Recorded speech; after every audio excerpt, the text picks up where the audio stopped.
Muito bem, pessoal, estamos aqui retomando, estamos aqui na aula de introdução, onde hoje vamos dar uma rápida passada na linguagem Picat.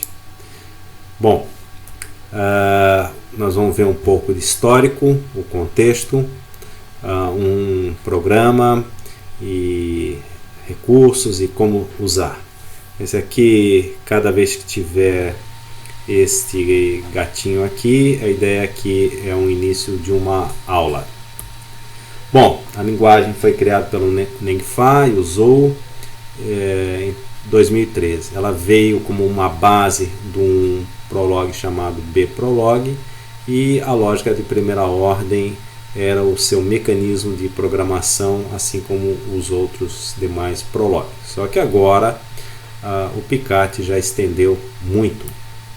Então, o Prolog tem uma história de mais de 40 anos de sucesso, desde a sua primeira versão, tanto na indústria como na academia, e Picat veio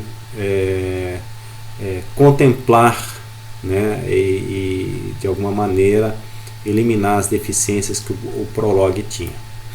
Sua versão atual é a 2.6, agora no dia de hoje, 30 de abril, né, a cada 3, 4 meses é lançada uma nova versão. O código é aberto, segue as regras do Free Software Foundation, né, e o grande detalhe é que ela vai ser simples de usar, como nós vamos ver na aula de hoje, né.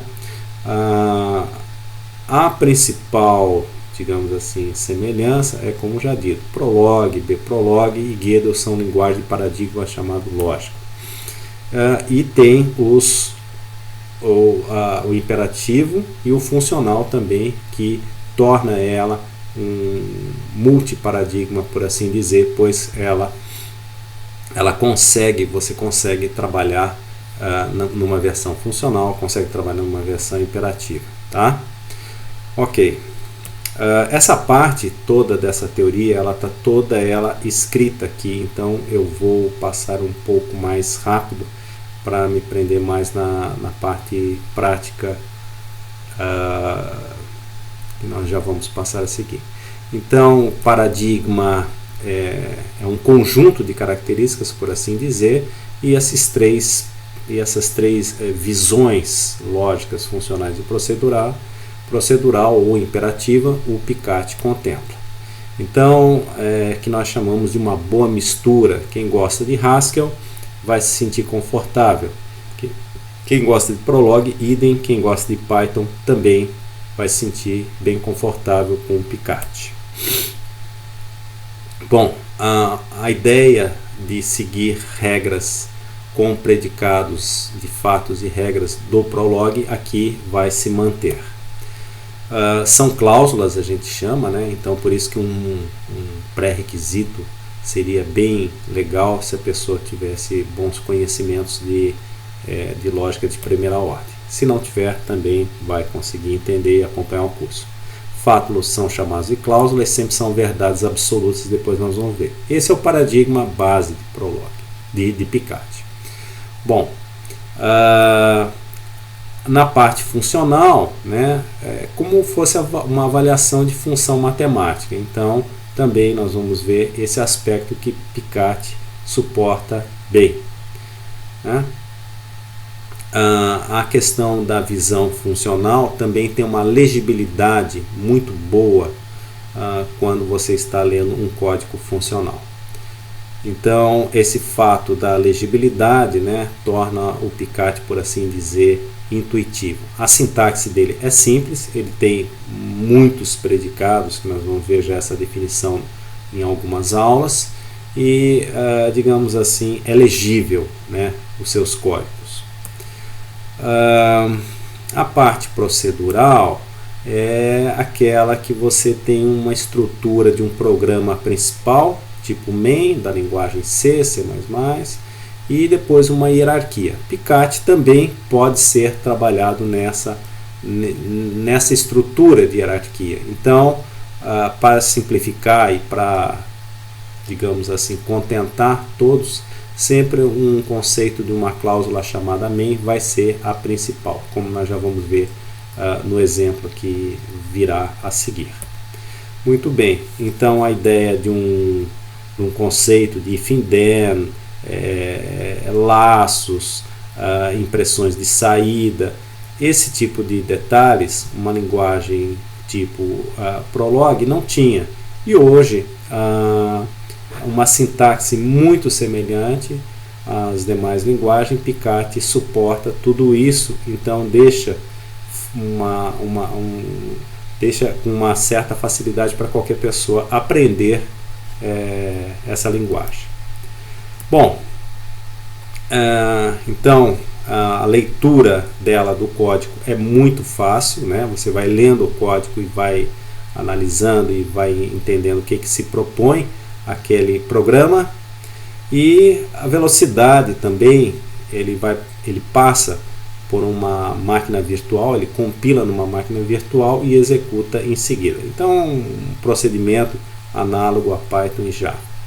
A disponibilidade são em várias arquiteturas e sistemas operacionais, consultas via console, nós vamos ver o que é isso, e tem bibliotecas próprias que são chamadas de módulo.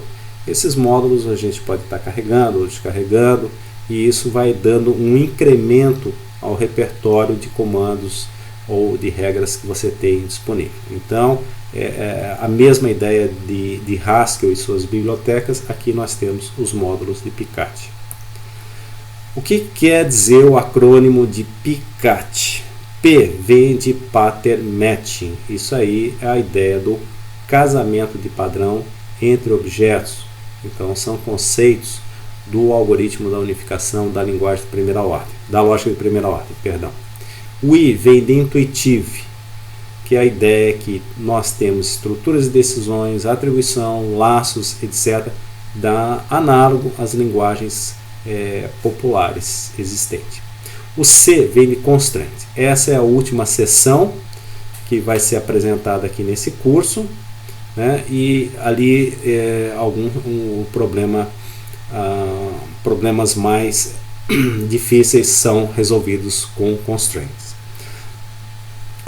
Actors, o A vem de a ideia de suportar num futuro essa questão de mouse e uma interface gráfica. Então tudo isso aqui ele tem algumas orientações a evento que vão ser para fazer interfaces gráficas. Essa parte é a parte que não está aqui coberta no curso, e até mesmo que ela está bastante embrionária. O tabling é a programação dinâmica. Quando chegar lá, então a palavra Picat, né, não tem nada a ver com o pi, com o símbolo matemático pi, e nem cat de gato, ok? Mas enfim, por uma questão de memorização, estamos aí usando o gatinho aí, tá? Como é que nós vamos fazer essa instalação de Picat? Basicamente, sempre na homepage da linguagem, sempre essa aí, você digita lá no Google Picat Language, vai aparecer esse site, e você faz o download da versão que você quer. Tem todas as plataformas que você quiser, e se não tiver numa determinada plataforma, teremos o código-fonte para você compilar. Basicamente, você descompacta ele como um super usuário. Aqui estou descrevendo apenas para o Linux, que digamos assim, mais imediato. Você pode descompactar em user local Picat ou opt/picat, que é um default também do mundo Linux para programas que não pertençam ao Linux. Então, o apt de programas opcionais. Basicamente, você cria um link simbólico onde tiver aqui instalado o executável, que se chama Picat, e faz para o diretório principal dos binários aqui para Picat. Isso aqui é análogo aos atalhos do Windows e bom. Basicamente, se quiser, é opcional essa parte, você criar uma variável de ambiente chamada Picat. E com isso você pode disponibilizar e de módulos, etc, etc. Aqui um caminho, se quiser também adicionar, não é necessário, mas então os 3 primeiros passos são suficientes. Finalmente, você precisa de um editor adequado. Gianni é um dos que eu mais aconselho. Lá no meu GitHub tem um plugin para Picate, então tudo bem explicado. Também na página do Picate esse meu plugin está lá explicado, e tem o VS Code, também tem um plugin para ele lá na página do Picate. Uma boa alternativa para quem não quer nem instalar o Picate e nem instalar o editor, tem um compilador e um editor online pela web. Então é aqui na UFSC, o Alexandre que fez este editor com sintaxe highlight, etc, tal. Muito legal, também tem referência deste editor na página principal do Picate. Muito bem, caso não tiver nenhum editor, escolha uma sintaxe do Erlang, tá? Que é uma linguagem também tem uma sintaxe bem próxima ao Picate. Bom, todos os arquivos fontes do Picate, por default, é extensão .py, né? Assim como o Python é PY. E você tem 2 modos de trabalhar aqui com o Picate. Um modo chamado interativo, né? Onde você pode simplesmente digitar um comando na console do seu Linux, e chamar o interpretador, ele vai compilar o código e já executar, tendo um main. Ou no modo console, onde você vai carregar os programas, compila, carrega e fica ali testando ele.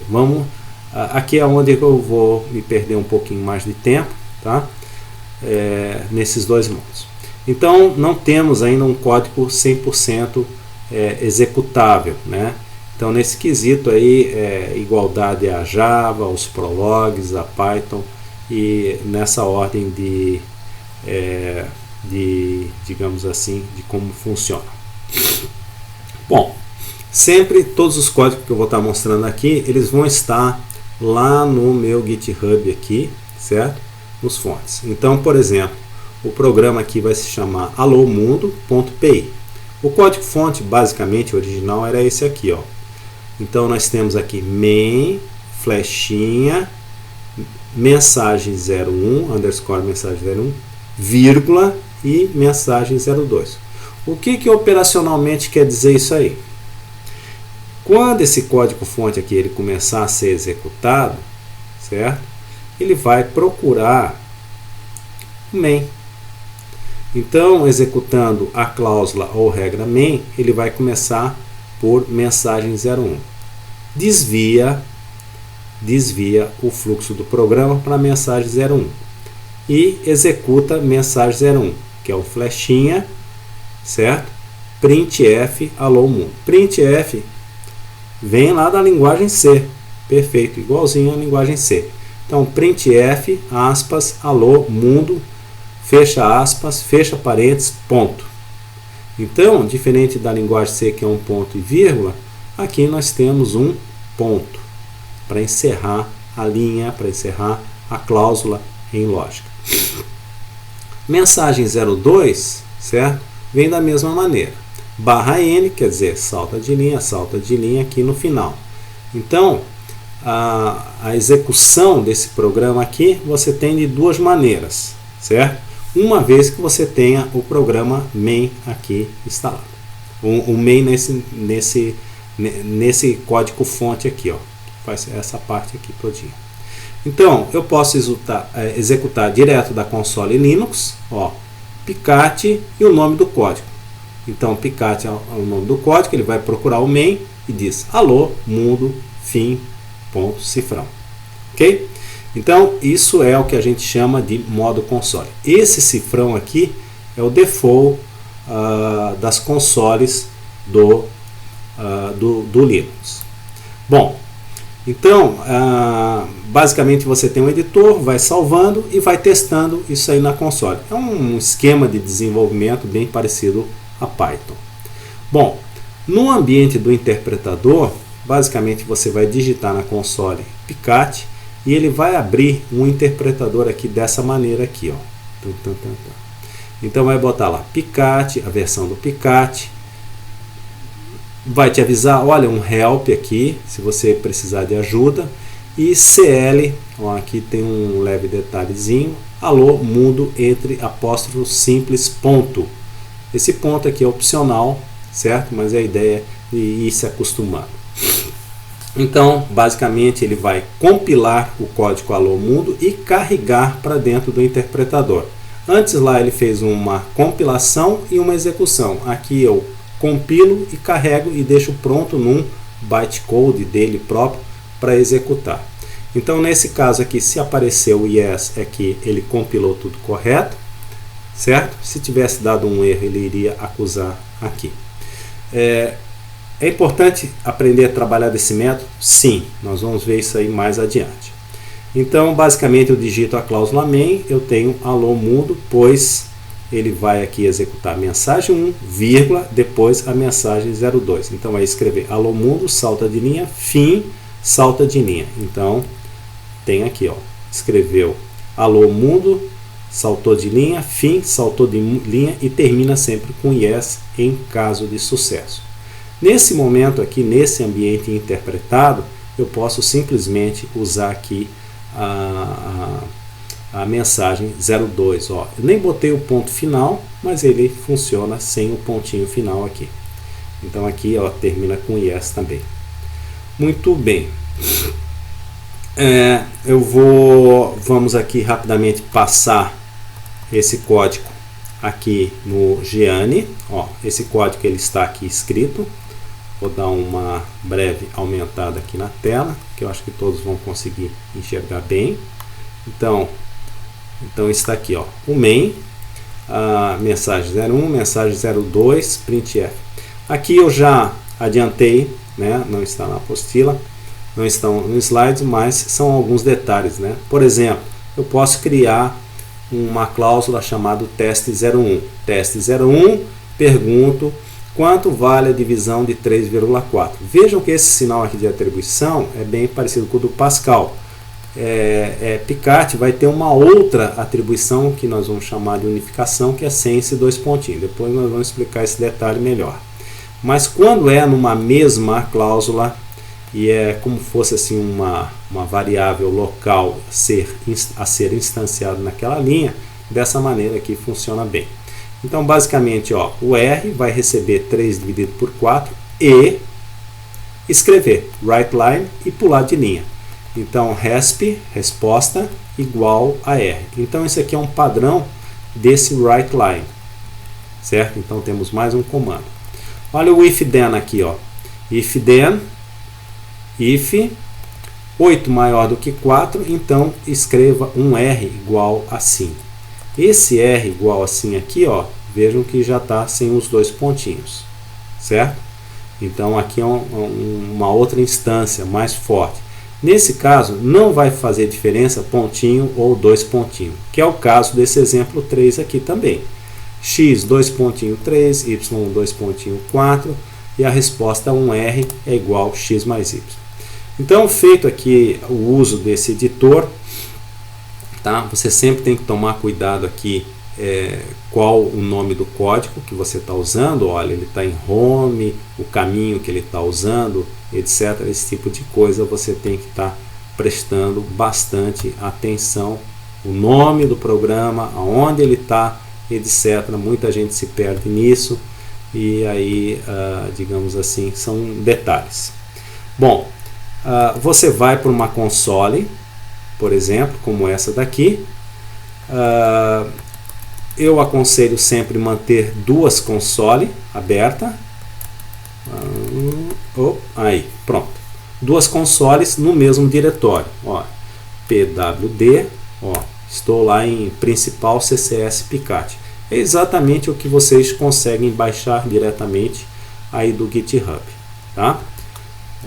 pwd, pronto, Picat. Se nesse momento aqui eu digitar Picat alô mundo, né? Então vai sair aquela mensagem, alô mundo, fim e ponto. Agora eu posso também alterar aqui o meu código, ó, e incluir teste 01, teste 01 e teste 02, certo? Salva. Ó, tem que tomar cuidado, ó, que o ponto encerra a cláusula. Então, no lugar desse ponto aqui, vai uma vírgula. Pronto, foi uma vírgula. Ó. Então, vírgula, vírgula, vírgula, encerra com ponto. Em geral, para chamar a atenção, eu sempre coloco esse ponto ainda aqui na linha abaixo, isolado. Então, esse ponto aqui é equivalente, né? Ele é equivalente na linguagem C a um ponto e vírgula. Né? A um ponto e vírgula da linguagem C. Então, só que o ponto e vírgula em Picat vai ter um outro significado. Aqui foi um end, uma ideia, e faça isso, e faça isto, né? Aqui é um pouquinho diferente. Vai para lá, por exemplo, e agora você pode testar o programa Picat Alô Mundo, e aí você tem aqui, ó, uma resposta de um número aqui, ó, 3 dividido por 4 dá. Vou aumentar aqui, ó, 3 dividido por 4 dá 0,75, e o sim ele transformou aqui numa lista que vai ser uma aula em especial que depois nós vamos estar passando por isso. Bom, o modo interpretado funciona da mesma maneira. Eu vou usar aqui nessa mesma console. Basicamente eu chamo o interpretador Picat, ó. Então ele já apareceu, ó, versão 2.6, 2019, e digite um help. O help tem algumas instruções que depois, mais adiante, eu vou explicar. A que nos interessa, basicamente, é o CL, o comando CL, ó, esse primeiro aqui, compilar e carregar o módulo, e depois, para sair, Ctrl D ou Alt. Ok? Então, a gente pode carregar esse programa. Basicamente é sempre assim, ó, CL, apóstrofo simples, alô, mundo, que é o nome do meu arquivo que eu acabei de salvar lá.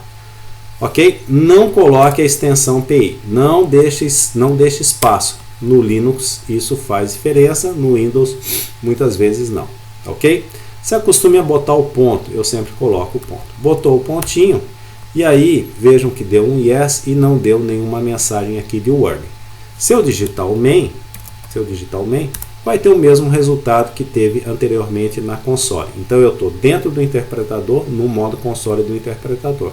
E aqui eu posso executar as cláusulas em separado. Vamos supor, aí é bom sempre estar com o editor aberto. Aqui, ó, a cláusula se chama teste 03, vamos supor. Então, ó, teste 03 ponto, certo? Então a resposta é 07. A cláusula 03 era pegue x, tem a variável x, vejam que é uma letra maiúscula, depois que vai ser assunto já da próxima aula. Vai receber o 3, o y vai receber o 4, x mais y vai atribuir a r, mesmo jeito do Pascal, mesmo jeito da linguagem C. Só não vira igual a C por outras razões. Depois, mais adiante, vamos detalhar esses detalhes. Vamos detalhar esses pontos. Salva, certo? Salvou. E cada alteração é sempre o mesmo procedimento. Com as flechinhas você vai voltando. Com essas flechinhas aqui você vai voltando. Ó, o que você fez, tudo aqui. Carregou novamente e executa aqui novamente. Ok? Muito bem.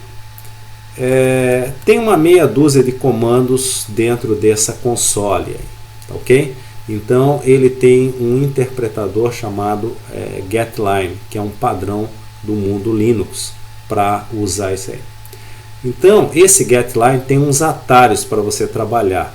Então, ó, Ctrl A você move o cursor para o início da linha, um Ctrl E para o final da linha, Ctrl F você vai andando o cursor, Ctrl B você vai andando para trás, Ctrl D você exclui o segundo caractere, num segundo Ctrl D você sai do ambiente, Ctrl U exclui a linha inteira. Por exemplo, ó, aqui eu quero ir para o início da linha, dou um Ctrl A. Quero ir para o final da linha, vou dar um Ctrl E. Eu vou dar um zoom aqui, vou repetir aqui. Ó, Ctrl A foi para o início, Ctrl E foi para o final. Quer excluir a linha? Ctrl U. E Ctrl D sai. Ctrl L limpa, volta aqui para o ambiente e retoma tudo lá para cima como foi. Agora, se for voltar, não volta mais, porque eu já saí do ambiente, ele já esqueceu o que foi feito.